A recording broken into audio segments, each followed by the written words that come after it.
Bismillahirrahmanirrahim. Assalamualaikum warahmatullahi wabarakatuh. Alhamdulillahirabbil alamin. Assalatu wassalamu ala asyrafil anbiya wal mursalin wa ala alihi wa ashabi ajmain amma ba'du. Bapak Ibu jamaah salat duhur rahimakumullah. Alhamdulillahirabbil alamin. Dengan izin Allah pada siang hari ini bisa bertemu kembali dalam keadaan sehat walafiat. Salat salam kita sampaikan pada Rasulullah Muhammad sallallahu alaihi wasallam. Bapak Ibu sekalian yang dirahmati Allah, pada siang hari ini kita akan lanjutkan kajian kita setelah kita memahami tentang qawaidul fiqhiyah, kaidah fikih, dan kemudian tentang hukum-hukum yang terkait dengan itu. Nah, salah satunya dalam fikih itu ada istilah hukum yang namanya wajib. Nah, wajib dalam kaidah fikih itu nanti akan kita temukan jenis-jenisnya, baik karena sifatnya, cara melaksanakannya, dan seterusnya. Yang pernah kita singgung adalah tentang yang disebut dengan wajib muwasa' dan mudayyak, seperti sholat. Salat ini namanya muwasa' karena waktu yang disediakan lebih lama daripada waktu yang dibutuhkan. Waktu salat itu duhur 11:30 sampai 11:30. Ada waktu 3 jam, tapi yang kita butuhkan paling hanya 5 sampai 10 menit. Maka wajib muwasa' ini, sebagian ulama berpendapat jika belum waktunya belum bisa dikerjakan, maka kalau sudah habis waktunya ya tidak boleh dikerjakan. Sehingga kalau orang sholat kok telat dari waktunya, itu kalau sebagian ulama berpendapat ya rasa sholat sisan. Berarti nggak ada perhatian terhadap waktu, meremehkan waktu sholat. Tapi sebagian berpendapat ya daripada rak sholat belas ya tetap dikerjakan. Ini tentu bagian dari sama-sama memahami kaidah. Lebih lanjut Bapak Ibu, itu sekedar contoh yang kemarin kita singgung. Nah, sekarang akan saya urutkan tentang wajib dilihat dari berdasar siapa yang melaksanakan. Yang pertama ada yang namanya wajib ain, ada wajib kifayah. Wajib ain itu kewajiban yang berlaku pada setiap individu dan tidak bisa diwakilkan. Jadi kalau ada orang sholat di kantor, kemudian kita ke masjid, kita ngajak, mas di masjid mas, tolong diwakili ya. Itu anggap aja guyon, nggak usah ditanggapi serius, cukup didoakan. Ya, karena kadang-kadang kan begitu, aku tolong diwakilkan, karena dia wajib ain. Tapi kalau wajib kifayah, itu boleh diwakilkan. Yo mas, takziah ya mas, aku diwakili ya. Itu bisa. Ya. Ada, jadi wajib ain adalah kewajiban yang tidak bisa digantikan oleh siapapun dan harus dilakukan oleh yang bersangkutan. Sholat, puasa, zakat, dan lain-lain, ibadah-ibadah yang kemudian tidak bisa diwakili. Ada satu ibadah yang sebenarnya wajib ain, tapi kemudian bisa diwakilkan atau dibadalkan karena udzur, yaitu haji. Haji itu sebenarnya wajib ain bagi yang mampu, tapi karena kondisi, maka kemudian dia bisa diwakilkan, baik karena meninggal atau karena udzur yang tidak bisa diatasi. Jadi Bapak sekalian yang dirahmati Allah, ada sebenarnya itu wajib ain harus dilakukan oleh individu masing-masing, tapi karena keadaan, maka dia bisa diwakilkan. Tapi tidak berlaku untuk sholat, untuk puasa. Sebab kalau kemudian ini juga bisa diwakili, nanti orang akan kemudian menggampangkan. Nah, haji itu bisa diwakilkan, yang istilah dalam fikih namanya badal haji. Mungkin Bapak Ibu pernah mendengar kata badal haji, pengen menghajikan orang tuanya. Nah, ini dalam berdasar sebuah riwayat dari seorang sahabat Nabi yang datang menemui Rasulullah, menyampaikan bahwa ibunya itu pengen sekali melaksanakan ibadah haji, tapi belum tertunaikan, kemudian sudah wafat. Maka dia bertanya, apakah saya bisa menggantikan, membadalkan haji ibu saya? Rasulullah menyatakan membolehkannya. Tapi nggak ada yang bertanya tentang sholat, tentang puasa dan sebagainya. Dan dalam ibadah tidak berlaku kias, ya, tidak bisa kemudian dikiaskan. Loh, kalau haji boleh berarti sholat boleh, tidak, karena tidak ditemukan dalilnya tentang membatalkan atau menggantikan puasa dan sholat. Nah, Bapak sekalian, atau karena udzur, meskipun sesungguhnya ketika udzur itu kewajibannya gugur. Ya, contoh misalnya wajib haji itu sekarang dengan upaya pemerintah, ya terlepas setuju tidak setuju, tapi upaya untuk memendekkan masa tunggu dilakukan, karena di beberapa provinsi kan masa tunggunya sampai 40 tahun. Dan itu kalau diperkirakan daftarnya umur 50, nunggu 40 tahun kan dihitung-hitung kelihatannya sudah nggak mungkin. Saya tidak mengatakan mati, Pak, ya. Ya, karena mati itu urusannya Gusti Allah, Pak, ya. Ya, mohon maaf ya, kalau soal mati urusannya Gusti Allah. Maka ketika saya orang tanya, Ustadz, umur saya sudah mau pensiun, saya baru bisa ngumpulkan uang mau daftar haji, sebaiknya gimana? Daftar saja. Karena kita nggak ngerti umur kita sampai kapan. Ya kan? Daripada kemudian berhitung matematis dan itu melanggar ketakdir Allah, ya. Dari tak hitung-hitung kita orang nyandak, Pak, daripada orang nyandak serasa daftarsan. Ternyata panjang umur sampai 90 dan sehat, Pak. Kan malah tambah dosa dia kan, gitu ya. Iya, atau kalaupun dia tidak merasa berdosa, minimal menyesal kan, karena sudah kadung tidak jadi daftar, ternyata panjang umur dan sehat.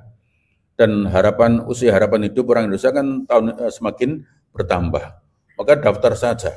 Dan kemudian selalu ada kebijakan baik pemerintah Arab maupun pemerintah Indonesia untuk mendahulukan orang-orang yang sudah di usia-usia batas kemungkinan, yang sepanjang fisiknya masih memungkinkan, maka umur-umur yang senior kan didahulukan.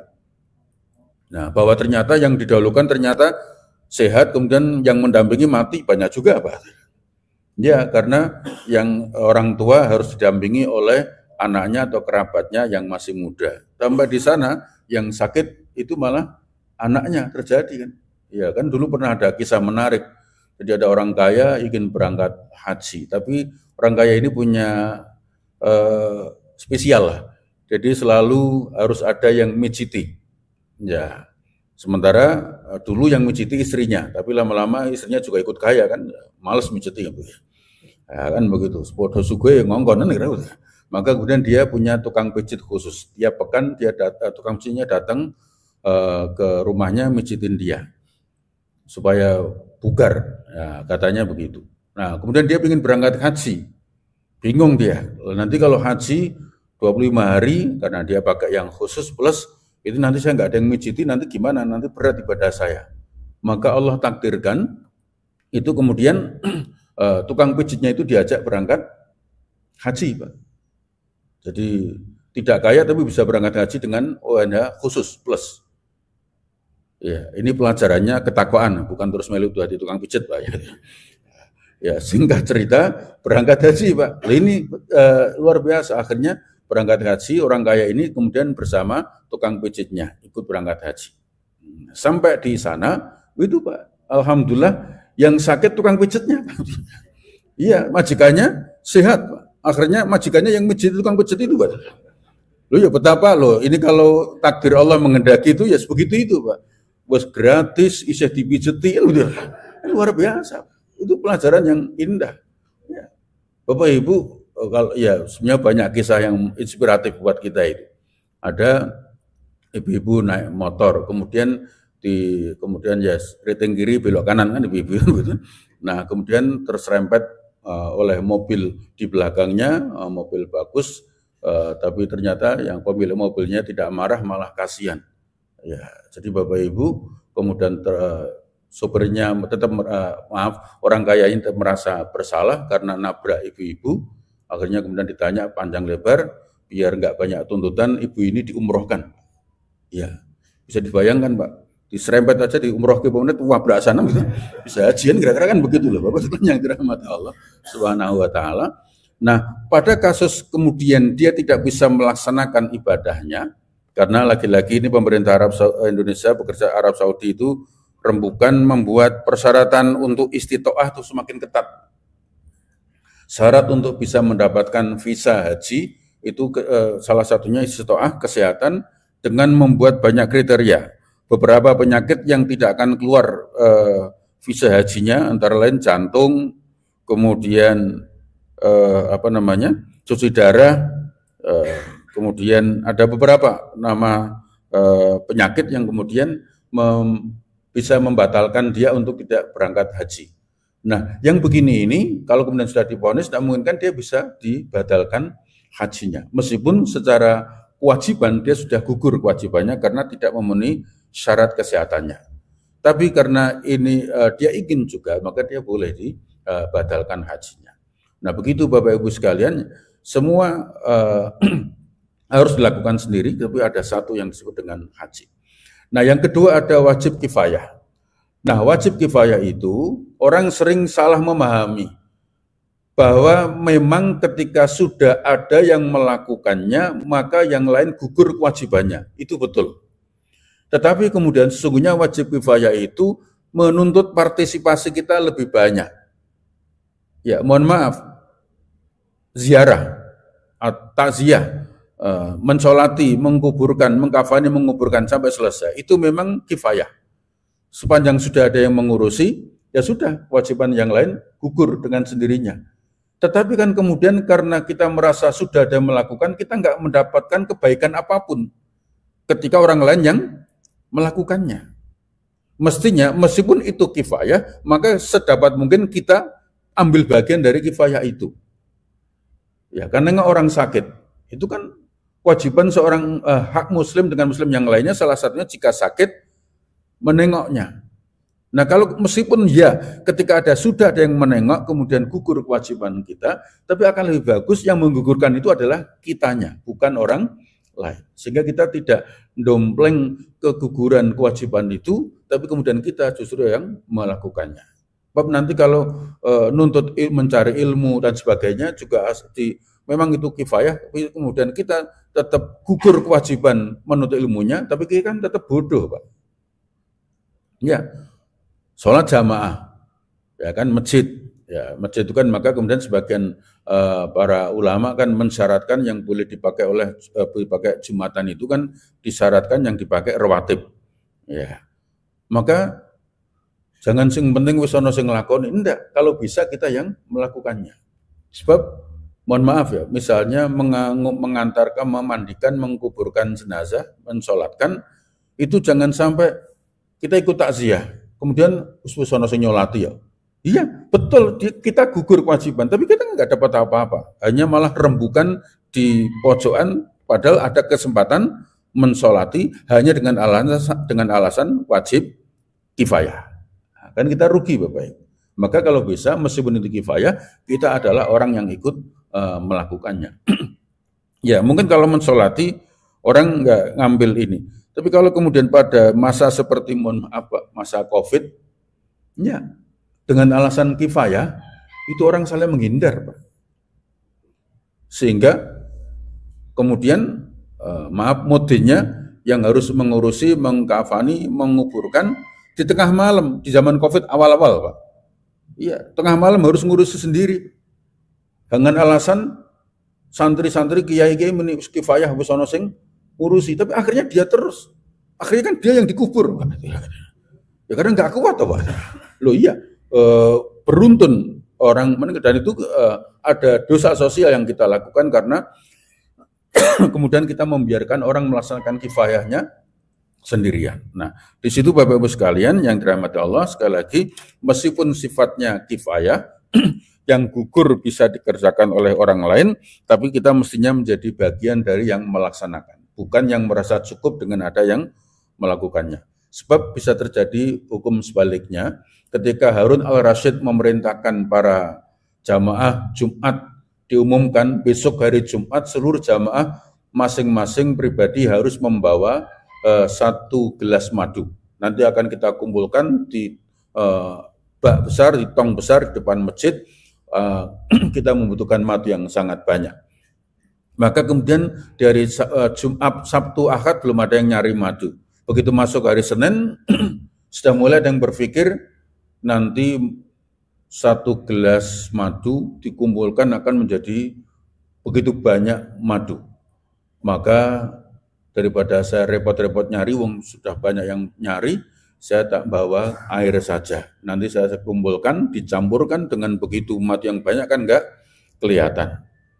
Dan ternyata Bapak Ibu, yang mikir begini semakin hari bertambah, dan di hari Jumat pagi ternyata mikirnya podo, Pak.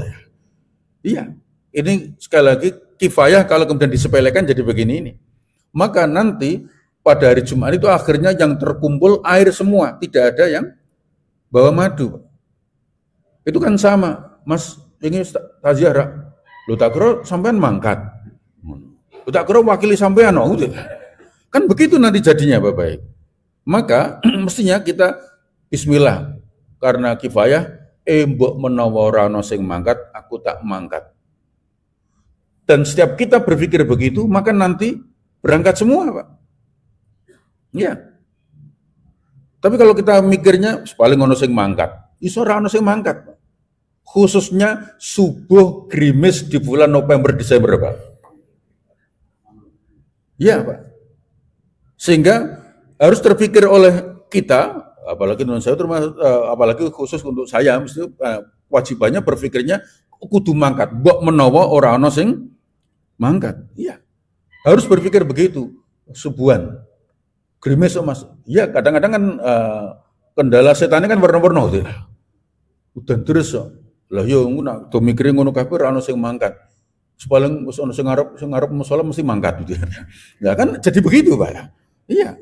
Maka kemudian kita ubah, bismillah, mangkat tangi, gerimis, daripada engkau ora ono sing mangkat, piye? Ya, begitu, Pak. Meskipun kifayah, kalau kemudian kita menjaga itu bahasanya apa ya? Mengandalkan orang lain, ya nanti kemudian bisa jadi malah tidak melakukan semuanya. Satu, wajib dari sisi pelaksanaannya, ada kifayah, ada ain.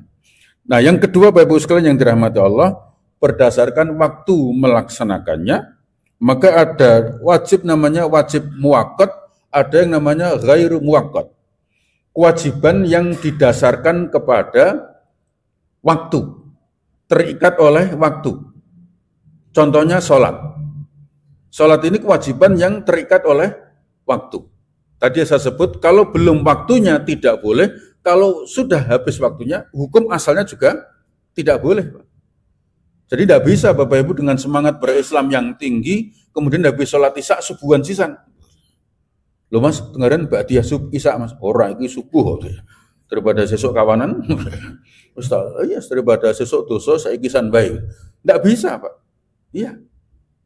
Tidak bisa kita kemudian melakukan mendahului waktunya, karena karena mendahului waktunya hukum asalnya tidak boleh, maka hukum asalnya juga selesai waktunya juga aslinya juga tidak boleh. Supaya kemudian kita memperhatikan waktu dengan sebaik-baiknya. Sholat. Puasa Ramadan, Pak. Itu kan muakkad. Dari subuh sampai maghrib puasa itu. Secara umum dulu ya. Dari subuh sampai maghrib. Itu nggak bisa kita geser, Pak. Aku nak sahur jam sakmono mesti kawanan. Daripada rak sahur, aku mulai ini poso berduha wae, engko bukone isya. Dari sisi waktu sama, Pak.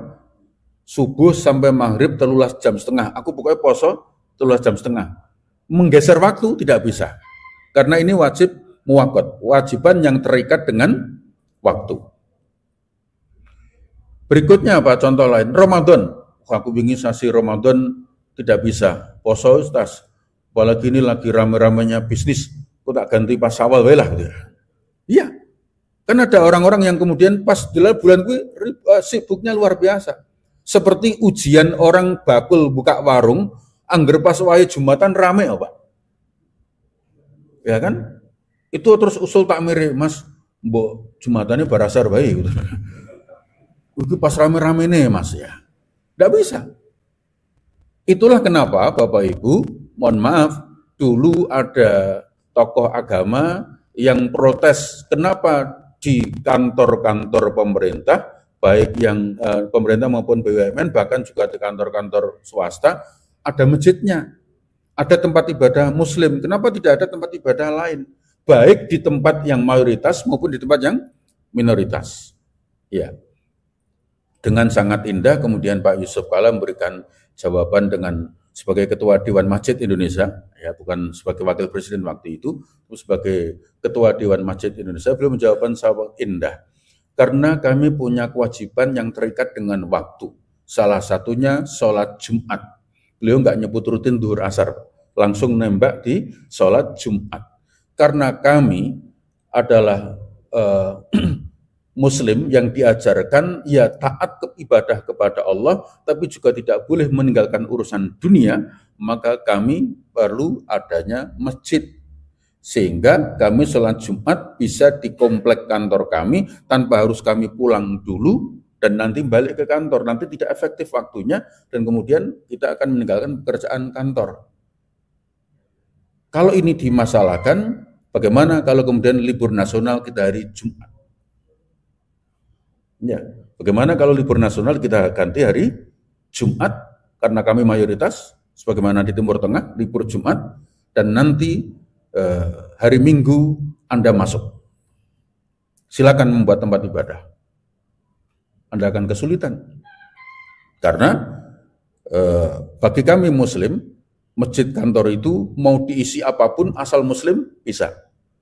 Khotibnya malah dari luar terus, berjamaah dengan imam siapapun, kami tidak ada masalah. Tapi kalau kemudian tempat ibadah agama lain, bagaimana kebaktiannya? Karena beda-beda semuanya. Akhirnya kemudian, ngerti orang sangat takon ya, daripada geger ini. Ya kira-kira begitu loh Bapak Ibu jawabannya. Karena ada kewajiban muakkad itu, terikat dengan waktu. Nggak bisa digeser Sabtu, nggak bisa digeser hari Ahad. Karena jadwal Jumatan hari Jumat itu bukan keputusan takmir masjid. Saya ulangi Pak ya, bukan keputusan takmir masjid. Takmir masjid punya kewajiban menyelenggarakan sholat Jumat. Begitu Pak. Tapi di tempat lain bisa kan, jadi jadwal jam ini, kan bisa begitu. Kita tidak bisa. Ini wajib muakkad. Maka apalagi ditambah duhur asar itu, maka kemudian dia tidak bisa digeser. Wajib muakkad berikutnya, tapi yang muakkad kita itu, mohon maaf, muakkad kita yang sholat ini nanti ada muakkad yang mudhoyak, ada yang muwassa. Kalau sekalian saya sambung aja, sholat karena muakkad tapi muwassa, ditetapkan waktunya, tapi waktunya lebih luas. Maka sesungguhnya dalam kondisi tertentu sholat Jumat bisa digeser di jam 1, jam 2, jika kemudian dalam keadaan darurat. Yang penting masih di waktu duhur dan hari Jumat. Nah, begitu Pak. Maka di beberapa pabrik tertentu di satu provinsi sholat Jumatnya agak mundur, ya kan? Karena jam, ya contohnya begini Pak. Jam istirahat di Indonesia Timur itu kemudian waktu sholat Jumatnya belum masuk jam istirahat. Maka sholat Jumatnya dilaksanakan pada jam saat istirahat, tapi masih di waktu duhur di hari Jumat. Nah begitu Pak. Jadi bisa kemudian sholat Jumat kok jam yahmene, ya kantor ini, pabrik ini jam istirahatnya jam sekian.